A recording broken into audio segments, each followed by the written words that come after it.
December morning, 1969. Houston sleeps under a gray sky. In a modest home, coffee brews while a child dreams. Diane Maxwell, 25, kisses her baby goodbye and steps into the cold air. Her Ford Mustang disappears down Jefferson Street, carrying her toward work she will never reach. By noon, curious footsteps approach an abandoned shack. Willie Bell peers inside and finds horror waiting in the shadows. Diane lies broken, her life stolen by violence. Police swarm the scene, lifting fingerprints from her car, but the prints match no one they know. The case grows cold. Years pass. Her brother David joins the Texas Rangers, carrying her memory like a badge. Decades later, technology awakens what time buried. A computer screen flickers with impossible words. Match found. After 34 years of silence, James Ray Davis learns that fingerprints never forget. Before we get into the story, drop a comment with your country and the time right now. The December air carried a chill unusual for Houston as 1969 prepared to surrender to a new decade. Morning fog clung to the neighborhoods east of downtown, where modest houses lined streets that had once been farmland. In one such house, Diane Lee Maxwell stood at her kitchen counter, stirring cream into her coffee with practiced precision. At 25, Diane had learned to move efficiently through her morning routine. Her daughter slept in the back room, peaceful in the way only children can be, unaware of the world's sharp edges. Diane glanced at the clock above the sink. 7:15. Southwestern Bell expected her by 8:30. And the drive downtown took nearly 40 minutes when traffic cooperated. She checked her reflection in the hallway mirror, smoothing her brown hair. The face looking back showed traces of exhaustion that motherhood and work had etched there, but her eyes remained kind. She had told her neighbor, Mrs. Henderson, just yesterday that she felt like someone had been watching her lately. A strange feeling, she had said, like eyes following her to the car each morning. The feeling returned now as she gathered her purse and keys. Through the front window, the street appeared empty, except for a stray cat picking through garbage cans. She shook off the unease. Houston was changing, growing into something bigger and less predictable than the sleepy southern city it had once been. People talked about rising crime rates, about women needing to be more careful, but Diane had responsibilities. Bills demanded payment. Her daughter needed stability. She kissed the sleeping child's forehead and whispered goodbye to the babysitter. The Ford Mustang waited in the driveway, its blue paint dulled by morning dew. Diane slid behind the wheel and turned the key. The engine caught on the second try, settling into a familiar rumble. As she backed out of the driveway, Mrs. Henderson waved from her porch. The older woman had been watering her plants despite the cold, a ritual that brought her comfort. Diane waved back and pulled onto Jefferson Street, heading toward downtown Houston and a workday that would never begin. At Southwestern Bell's downtown office, morning arrived with the familiar sounds of typewriters and ringing phones. Diane's supervisor, Mrs. Patricia Wells, noticed the empty desk immediately. Diane Maxwell was never late. In 3 years of employment, she had missed work only twice, once for her daughter's fever, once for a funeral. By 9:30, concern replaced mild annoyance. Mrs. Wells lifted her phone and dialed Diane's home number. The phone rang 8 times before she hung up. Perhaps car trouble, she reasoned. Perhaps the babysitter had called in sick, but Diane would have called. She always called. Other operators began to notice the tension in their supervisor's voice as she fielded calls meant for Diane's station. By 10:15, Mrs. Wells had tried the home number 3 more times. Each ring echoed unanswered in the empty house where Diane's daughter played, unaware that her mother should have been answering phones 15 miles away. A coworker suggested calling the police, but Mrs. Wells hesitated. Missing person reports required 24 hours,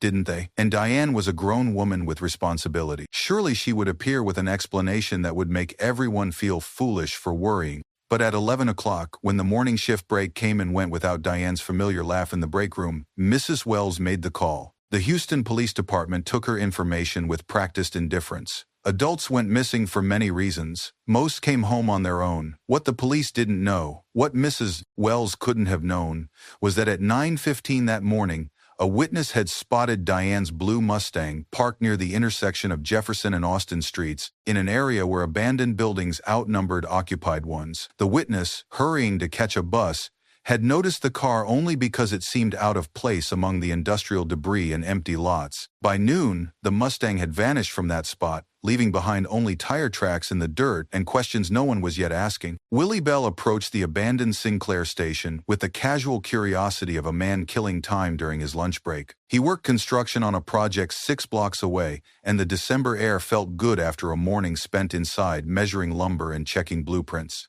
The old gas station had been empty for 3 years, its windows boarded, its signs faded by Houston's relentless Sunday. Behind it stood a small maintenance shack, the kind of building that had once housed tools and spare parts but now served as shelter for vagrants and animals. What caught Willie's attention was the man walking away from the shack, tall, thin, moving with the quick steps of someone eager to be elsewhere. The man glanced back once, saw Willie watching, and picked up his pace. Something about the encounter felt wrong. The man's clothes were too clean for someone seeking shelter, his movements too purposeful for casual wandering. Willie's curiosity overcame his caution. He approached the shack slowly, noting how the door hung slightly open despite being secured with a rusty padlock for months. Fresh scratches marked the wood around the latch where someone had forced entry. The smell hit him first, metallic and sick, hanging in the still air like a warning. Willie pushed the door wider and stepped inside, letting his eyes adjust to the dim light filtering through gaps in the planking. What he found would haunt his sleep for years to come.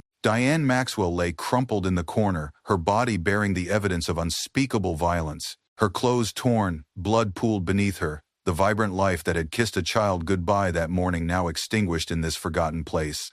Willie stumbled backward, his lunch forgotten, his hands shaking as he ran toward the nearest phone booth. By 12:45, Houston police squad cars surrounded the abandoned station, their red and blue lights cutting through the gray afternoon. By evening, floodlights would turn the crime scene into a theater of investigation, and by morning, the city would wake to headlines that would echo for decades. Detective Ray Morrison had seen his share of violence in 15 years with Houston PD, but the scene inside the shack tested even his experienced composure. Diane Maxwell had suffered multiple forms of assault, beaten, raped, stabbed, and strangled. The brutality spoke of rage, opportunity, and a perpetrator who felt no fear of discovery in this isolated place. The crime scene photographer's flash lit the interior in stark intervals, capturing evidence that would remain frozen in police files long after the blood had dried. Each photograph told part of a story that began with a woman driving to work and ended with her life stolen in a place that smelled of motor oil and decay. Outside the shack, investigators found Diane's purse, its contents scattered in the dirt.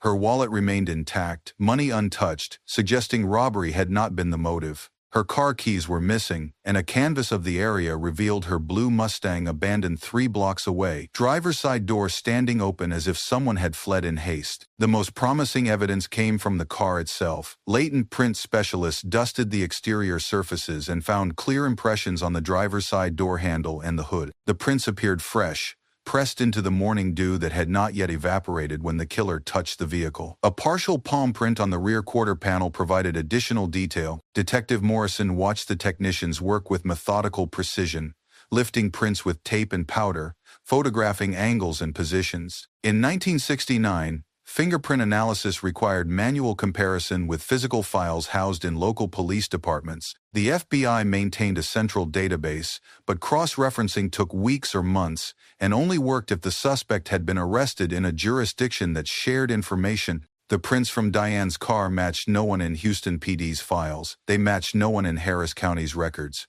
As December turned to January, investigators expanded their search to surrounding counties, then to state records, then to federal databases. Each comparison yielded the same result: no match found. By spring 1970, the case had grown cold despite the clear evidence left behind. The killer's identity remained locked in the whorl patterns of his fingertips, waiting for technology that would not exist for another 30 years. The months following Diane's murder brought a parade of leads that dissolved under investigation. Anonymous tips pointed to suspicious neighbors, jilted lovers, strangers seen walking near Jefferson Street. Detective Morrison followed each thread with determination that gradually gave way to resignation.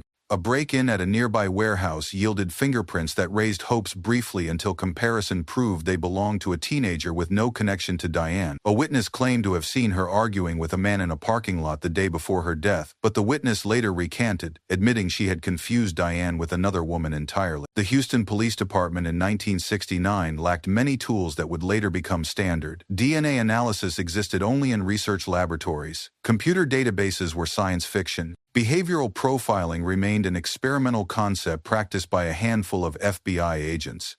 Detectives relied on shoe leather, intuition, and the hope that someone would eventually make a mistake. But James Ray Davis, unknown to investigators, had already made his mistake. He had pressed his fingers against Diane's car in the cool morning air, leaving perfect impressions that would wait in evidence storage for 34 years. On December 5, 1969, just 9 days before Diane's murder, Davis had been released from prison after serving time for burglary. His fingerprints were on file, but only in counties where he had been arrested, records that existed on paper, in filing cabinets, never digitized, never entered into the databases that did not yet exist. By Christmas 1970, 1 year after Diane's death, the case file had grown thick with reports that led nowhere. Detective Morrison kept it active longer than department policy typically allowed, but eventually, pressure to work newer cases forced him to move Diane's folder to the cold case storage room. The filing cabinets in the basement of Houston PD held dozens of similar folders, lives cut short, families left without answers, evidence preserved but powerless to speak.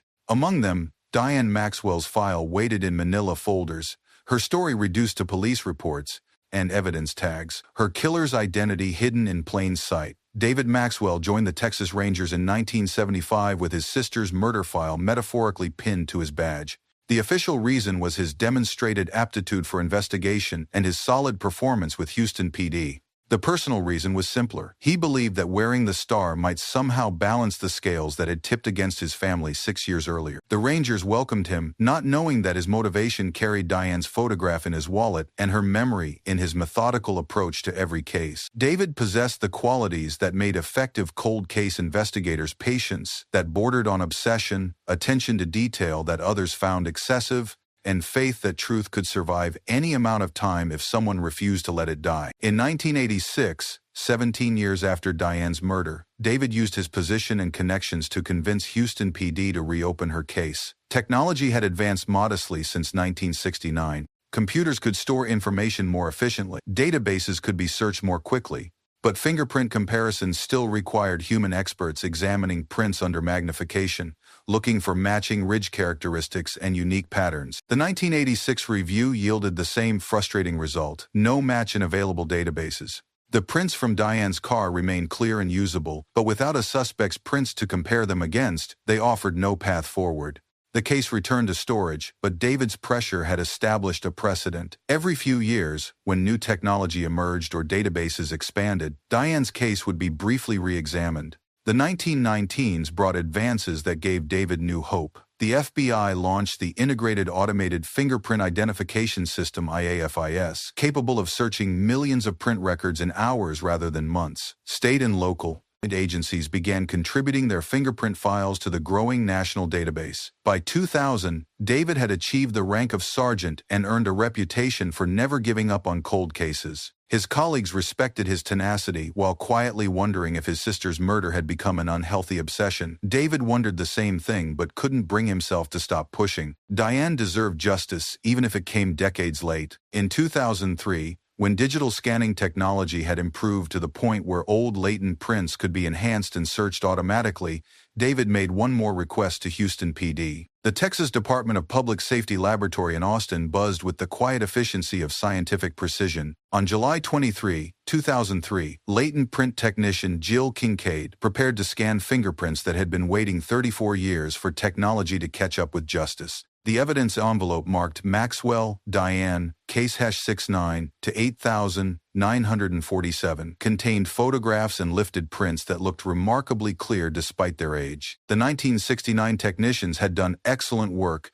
using techniques that preserved ridge detail with extraordinary fidelity. Under magnification, the prints revealed whorls and minutiae as sharp as if they had been taken the day before. Jill's scanner converted the analog images into digital data that IAFIS could process. The system worked by identifying unique characteristics in each print: ridge endings, bifurcations, dots, and other features that form patterns as individual as snowflakes. The computer assigned numerical values to these characteristics and searched for matching combinations in its vast database. At 2:30 p.m., Jill entered the Maxwell case prints into the IFSQ. The system's algorithms began comparing Diane's killer's fingerprints against more than 47 million criminal records. In the old days, such a comparison would have required years of manual work by dozens of technicians. IAFIS could complete the same task in minutes. As Jill waited, she thought about the human stories behind the evidence. Somewhere, a family had lived with unanswered questions for more than 3 decades. Somewhere, a killer had believed that time had erased his crime. The technology she operated daily was changing both assumptions, reaching across decades to connect evidence with identity. At 4:17 p.m., her computer screen displayed results that made her check the data twice to be certain. IAFIS had found a match. The fingerprints from Diane Maxwell's car belonged to James Ray Davis, a man with a criminal record dating back to the 1960s. More significantly, Davis had been released from prison on December 5, 1969, 9 days before Diane's murder. Jill printed the comparison charts and reached for her phone. After 34 years, Diane Maxwell's killer had a name. The phone call from Austin reached Sergeant James Ramsey at Houston PD just after 5 o'clock on July 23. Ramsey, a methodical investigator with 22 years of experience, had seen cold cases break before, but never one this old. The IAFIS match seemed almost too good to be true. Clear prints, positive identification, and a suspect whose criminal history fit the crime's profile. James Ray Davis, according to the initial record search, had been arrested multiple times for burglary and theft in East Texas. His pattern showed a preference for crimes of opportunity: breaking into cars, stealing from unlocked buildings, taking whatever he could find quickly and quietly. But the 1969 timeline suggested that his crimes had escalated dramatically. 9 days out of prison, he had encountered Diane Maxwell and transformed from a thief into a killer. Ramsey assembled a small team to locate Davis and verify the IAFIS results. The initial investigation revealed that Davis lived in a subsidized housing complex near Texarkana, close to the Louisiana border. At 62, he drew disability payments and had maintained a low profile for years. Neighbors knew him as quiet and reclusive, a man who kept to himself and caused no trouble. But fingerprints don't lie, and the computer had matched 14 separate ridge characteristics between the prints from Diane's car and Davis's known exemplars. In the forensic community, 8 matching points constituted positive identification. 14 matches removed all doubt. The challenge facing investigators was legal rather than scientific. Exterior fingerprints on a car could be explained in various ways. A defense attorney might argue that Davis had touched the vehicle innocently before the crime occurred. Without a confession or additional evidence placing Davis at the murder scene, the fingerprints alone might not secure a conviction. Ramsey understood that success would require patience and psychological pressure applied with surgical precision. Davis had lived with his secret for 34 years. Now investigators needed to convince him that his secret was no longer safe. The drive to Texarkana would begin the next morning. After more than 3 decades, the clock was finally ticking for James Ray Davis. The apartment complex where James Ray Davis lived looked like dozens of others scattered across East Texas, 2-story buildings arranged around a central parking lot, paint fading under the relentless sun, air conditioning units humming constantly during the brutal summer months. Sergeant Ramsey and Detective Linda Martinez arrived early on July 24, observing the complex's rhythms before making contact with their suspect. Davis lived in apartment 2B, a unit facing the parking lot with a clear view of anyone approaching. Surveillance from the previous evening had shown him to be a creature of habit: morning coffee on his small balcony, afternoon trips to a nearby convenience store, evenings spent watching television with the blinds closed. At 9:15 a.m., as Davis returned from his daily walk to buy cigarettes and a newspaper, Ramsey and Martinez intercepted him near the stairs to his apartment. Davis looked older than his 62 years, weathered by decades of hard living and poor choices. His eyes showed the wariness of a man accustomed to trouble finding him. James Ray Davis? Ramsey showed his badge and credentials. "I'm Sergeant Ramsey with Houston Police Department. We'd like to speak with you about a matter from December 1969. The color drained from Davis's face at the mention of that specific date. His hands trembled slightly as he fumbled with his cigarettes. a reaction that told investigators more than any words could have. After 34 years, the mere mention of December 1969 could still shake him. Davis agreed to accompany them to the local police station for questioning, his cooperation motivated more by resignation than willingness. During the drive, he remained silent, except to ask for water and to inquire whether he needed a lawyer. Ramsey assured him that he was free to leave at any time and free to call an attorney whenever he chose. The interview room at the Texarkana Police Department was standard institutional beige fluorescent lighting, metal table, uncomfortable chairs designed to encourage honesty through discomfort. Davis sat with his hands clasped, occasionally glancing toward the door as if calculating his chances of escape. The interrogation began with Sergeant Ramsey establishing timeline and opportunity. Where had Davis been living in December 1969? What was his employment status? When had he been released from prison? Each question peeled away layers of time, forcing Davis to remember details he had spent decades trying to forget. Davis admitted to being released from the Huntsville unit on December 5, 1969, after serving 18 months for burglary. He had come to Houston looking for work, staying in a rooming house near downtown. He claimed no memory of December 14 specifically, saying that his drinking problem in those days made many dates blur together. But when Ramsey produced the first pieces of evidence, photographs of the crime scene, images of Diane Maxwell's abandoned car, latent print cards from the investigation, Davis's composure began to crack, his breathing quickened, and perspiration appeared on his forehead despite the air conditioning. "We found your fingerprints on the victim's car," Ramsey said, spreading the comparison charts across the table. These prints were lifted from the driver's side door and the hood of a 1967 Ford Mustang belonging to Diane Maxwell, the same car found abandoned after she was murdered. Davis stared at the fingerprint cards as if they were evidence of magic rather than science. In 1969, he had possessed no understanding of how long fingerprints could survive or how technology might someday make the invisible visible.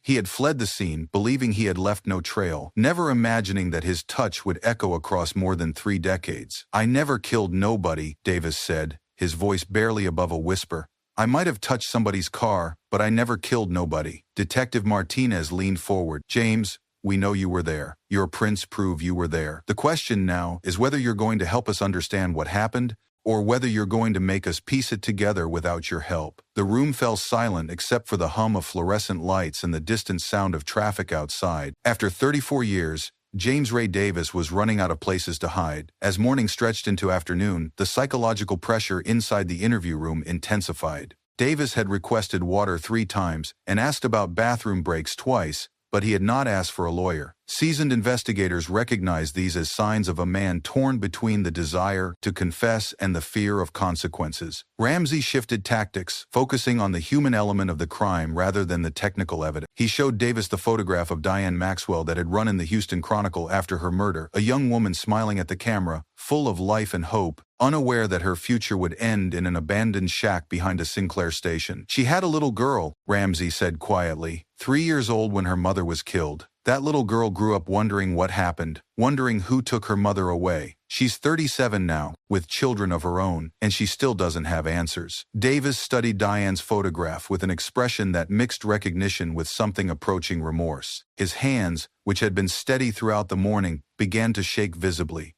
"Her brother David became a Texas Ranger because of this case," Detective Martinez added. "He spent his entire adult life in law enforcement, looking for the man who killed his sister. He never gave up believing that someday, somehow, the truth would come out." The mention of David Maxwell seemed to break something inside Davis. He closed his eyes tightly and pressed his palms against his temples, as if trying to squeeze away memories that had haunted him for decades. "I was drinking heavy then," Davis said finally. "Real heavy. Things I did that I can't take back." Ramsey sensed the moment of breakthrough approaching. "What things, James? What happened that morning in December?" Davis opened his eyes and looked directly at the investigators for the first time since the interview began. "I seen her getting out of that car, pretty girl, all alone. I followed her." The confession that followed would close the longest-running cold case in Houston Police Department history, but it would also open wounds that 34 years had barely begun to heal. James Ray Davis's confession unfolded slowly, each detail extracted with careful questions designed to elicit truth rather than legal convenience. He described following Diane Maxwell from downtown Houston to the abandoned area near Jefferson and Austin streets, waiting for the right moment to approach her, forcing her into the maintenance shack behind the old Sinclair station. The details he provided matched the crime scene evidence with chilling accuracy. He admitted to sexual assault, to beating Diane when she resisted, to stabbing her with a knife he had been carrying, and finally to strangling her to silence her screams.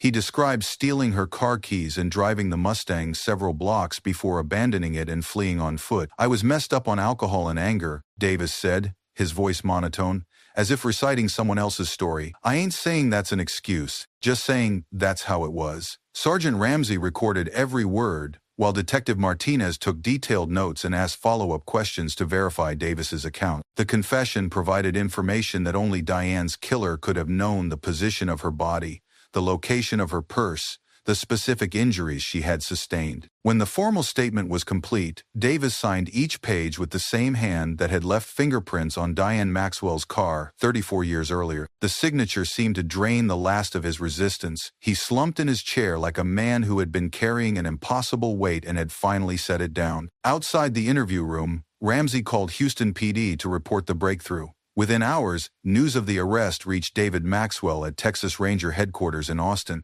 The phone call he had been waiting 34 years to receive arrived on an ordinary Tuesday afternoon while he was reviewing case files for an unrelated investigation. "David, this is Jim Ramsey in Houston. We got him. We got the man who killed Diane." The words seemed impossible, even though David had never stopped hoping to hear them. After more than 3 decades, his sister's killer had a name, a face, and a signed confession. Justice had finally found James Ray Davis.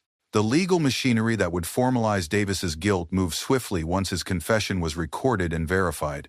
Houston District Attorney Elaine Turner reviewed the evidence and agreed to accept a plea agreement that would send Davis to prison for life without the possibility of parole. At 62, with his health already declining, such a sentence amounted to a death penalty delivered by time rather than execution. Davis's court-appointed attorney, Mark Shelby, found himself in the difficult position of defending a client who had confessed to murder and whose guilt was supported by irrefutable forensic evidence. Shelby's primary concern became ensuring that Davis understood the consequences of his plea and that his confession had been given voluntarily rather than coerced. The case attracted significant media attention, not only for its successful resolution after 34 years, but also for its demonstration of how advancing technology could breathe life into cold cases that had seemed hopeless.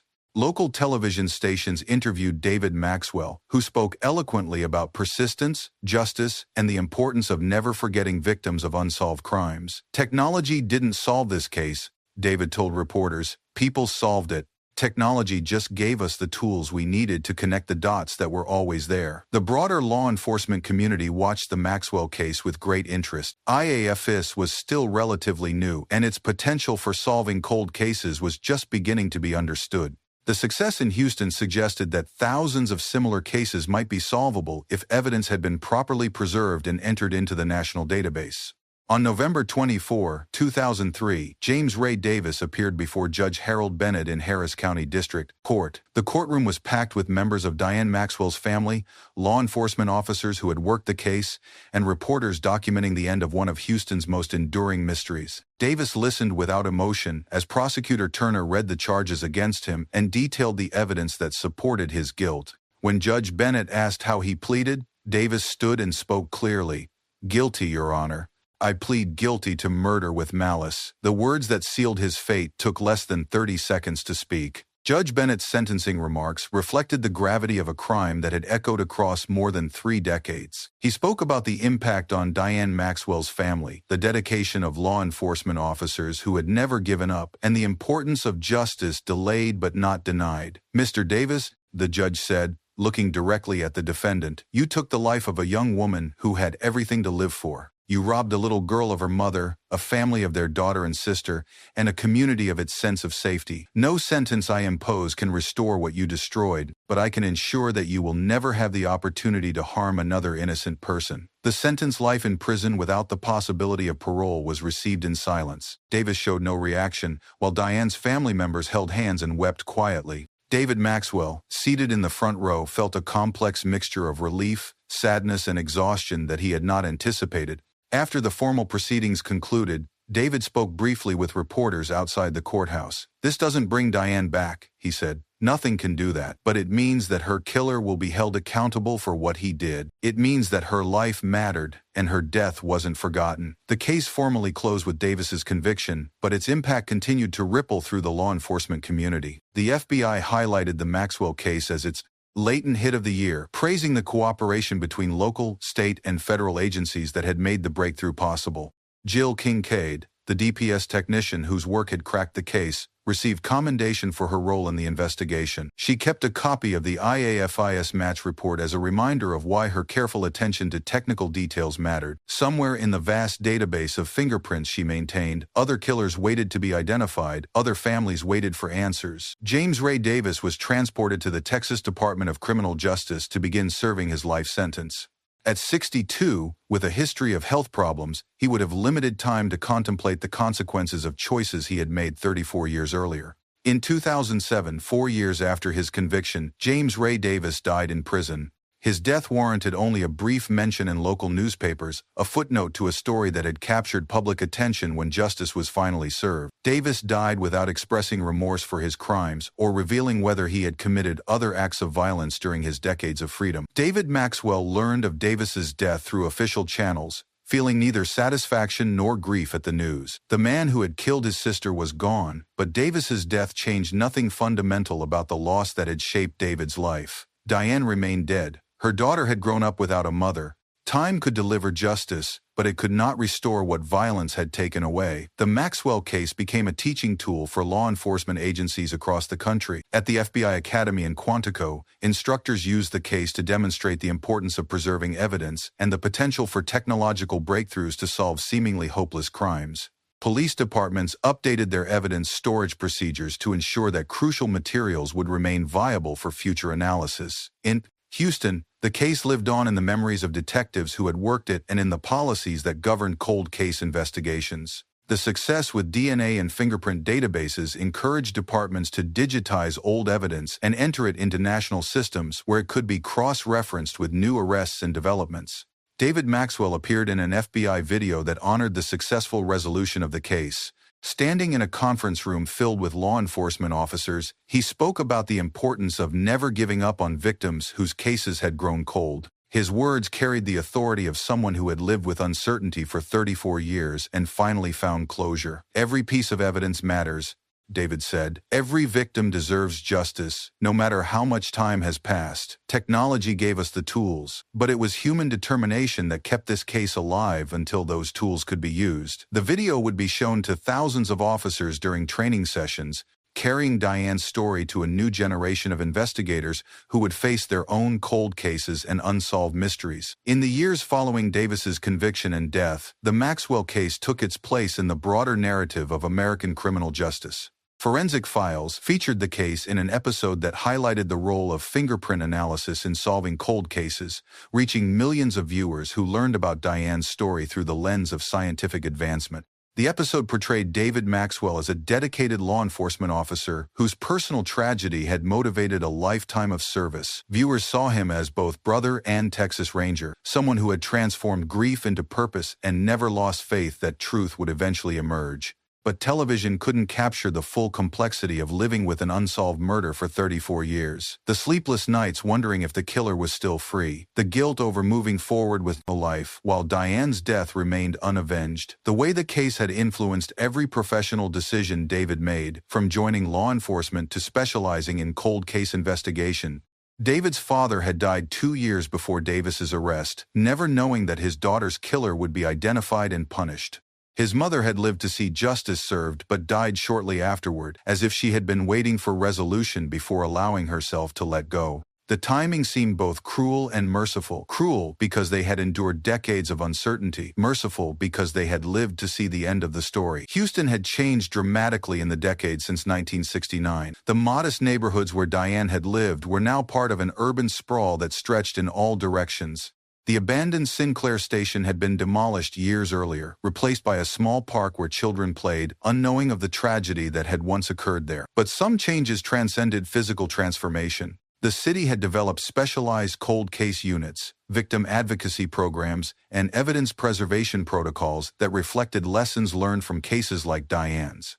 Her death had contributed to a system that better served other victims and their families. Media coverage of the case's resolution sparked public interest in other unsolved Houston murders, generating tips and renewed attention for investigations that had languished for years.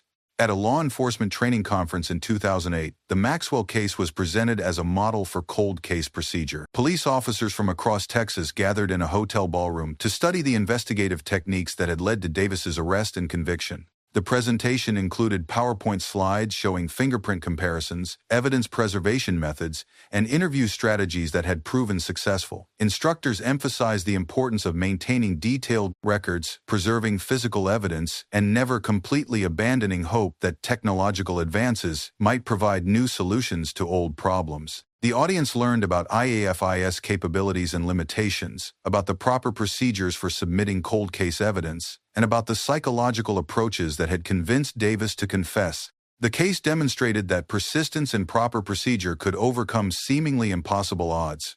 During the question and answer session, officers asked about the emotional toll of working cold cases for decades. David Maxwell, who had been invited to speak, addressed the challenge directly. "You have to find a way to carry the weight without letting it crush you," he said. "The victims and their families deserve officers who can think clearly and act professionally, even when the case is personal." The training conference led to policy changes in evidence storage and database submission procedures across multiple Texas jurisdictions. Thousands of old fingerprint cards were digitized and entered into IFIS, resulting in dozens of additional cold case breakthroughs in the following years. The ripple effects extended beyond Texas. Other states adopted similar protocols, and the FBI expanded resources devoted to cold case support. The Maxwell case had proven that time was not always the enemy of justice. Sometimes it was simply the space between a crime and the technology needed to solve it. Public memory of the Maxwell case evolved as years passed. True crime enthusiasts discussed it on internet forums, praising the forensic breakthrough while lamenting the decades of uncertainty Diane's family had endured. Podcasters featured the case as an example of how modern technology could reach back in time to deliver justice. The Houston Chronicle published a retrospective article on the 10th anniversary of Davis's conviction, interviewing David Maxwell about how the case had influenced his career and worldview. "Diane's death taught me that evil exists," David said, "but it also taught me that good people working together can overcome evil, even when it takes 34 years. The article revealed details that had not been widely known during the original investigation. Davis's criminal history showed a pattern of escalating violence that suggested Diane might not have been his only victim. Detectives in other jurisdictions had submitted evidence from unsolved cases to see if Davis could be connected to additional crimes, but no matches were found. Community groups in Houston used Diane's story to advocate for victims' rights and cold case funding. Her photograph appeared at vigils and fundraising events, transforming her from a forgotten victim into a symbol of perseverance and justice delayed but not denied. The old neighborhood where Diane had lived became a quiet memorial to the importance of community vigilance. Residents looked out for each other more carefully, reported suspicious activity more promptly, and supported families dealing with violence and loss. Mrs. Henderson, the neighbor who had waved goodbye to Diane on that December morning in 1969, had lived to see her killer brought to justice before passing away peacefully in 2009. On a warm afternoon in 2013, David Maxwell stood in Brookside Cemetery before his sister's headstone. The granite marker bore her name, dates of birth and death, and an inscription that read, "Beloved mother and sister." Fresh flowers, white roses, Diane's favorite, rested against the stone. David had come here regularly over the years, but today felt different. He was retiring from the Texas Rangers after 38 years of service, his career bookended by his sister's murder and his own decision to finally step away from law enforcement. The badge he had worn for nearly 4 decades seemed heavier as he unpinned it from his uniform shirt. He placed it gently beside the flowers, a gesture that felt both ceremonial and personal. Diane's case had been solved for 10 years, but only now did David feel ready to let go of the weight he had carried since 1969. A gentle breeze moved through the cemetery, rustling the leaves of old oak trees that had witnessed decades of grief and remembrance. David spoke to his sister as he had done countless times before, updating her on family news, career developments, and the changes time had brought to Houston and Texas. "We got him, Diane," David said quietly. "It took too long, but we got him." And maybe that means something. Maybe it means the system works, even when it takes 34 years. Local news crews had requested interviews about his retirement and the case that had defined his career. But David preferred this private moment. The public had heard the story of fingerprints and databases, of technology triumphing over time, but the deeper story of a brother's love, of grief transformed into purpose, of faith tested and ultimately rewarded belonged to this place, this moment, his conversation with someone who would never answer back. As twilight approached over Houston in 2024, the city stretched endlessly in all directions, its skyline transformed by decades of growth and change. Where once stood the abandoned Sinclair Station, a small neighborhood park provided space for children to play and families to gather. Few visitors knew the tragedy that had once occurred there, and perhaps that was appropriate. Life had reclaimed the space where death had briefly held dominion. The Maxwell case had become part of Houston's criminal history, referenced in law enforcement manuals and true crime documentaries. New detectives learned about it during training, understanding that their work might not be vindicated for decades but would matter nonetheless. Evidence technicians knew that their careful preservation of fingerprints and DNA might someday solve cases that seemed hopeless. David Maxwell, now 73, divided his retirement between consulting work with cold case units and spending time with grandchildren who bore his sister's maiden name. He had never married, dedicating his life to law enforcement and the pursuit of justice for victims who could no longer speak for themselves. On quiet evenings, when Houston's traffic noise faded to a distant hum, David sometimes thought about the choices that had shaped his life. If Diane had not been murdered, he might never have become a police officer. If her case had been solved quickly, he might have chosen a different career. If technology had not advanced, James Ray Davis might have died with his secret intact. But these were the speculations of an old man looking backward. What mattered was simpler. Evil had been identified and punished, even across the span of 34 years. A family had found answers, even when those answers could not restore what had been lost. Justice had been served, even when justice came too late to prevent the crime. The story of Diane Maxwell would outlive everyone who had known her personally. In police academies and courtrooms, in true crime podcasts and documentary films, her name would be spoken by people who had never met her but understood that her life had mattered and her death had not been forgotten. In the final accounting, the Maxwell case stood as testament to the power of preserved evidence and persistent investigation. Diane's fingerprints on a December morning in 1969 had seemed destined to remain forever anonymous, matching no one in the limited databases of that era. But time had expanded the reach of justice, connecting evidence from Houston to databases that spanned the nation. The case had changed more than the lives of those directly involved. It had influenced policies and procedures that protected evidence for future analysis. It had demonstrated the importance of cold case units and specialized investigators willing to pursue decades-old leads. It had shown that families of victims deserved answers,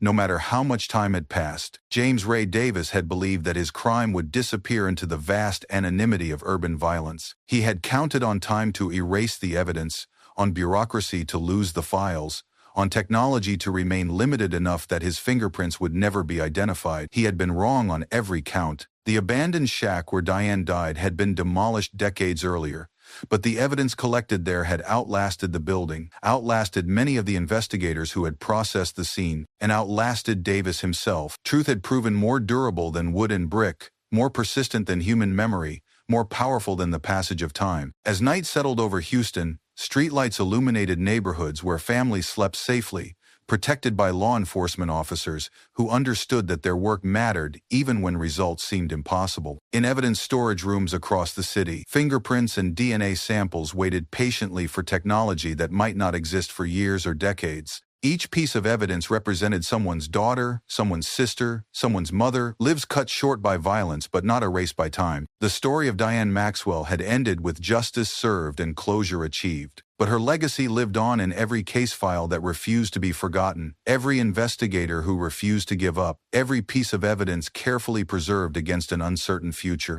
In the end, love had proven stronger than death, and truth had proven stronger than time.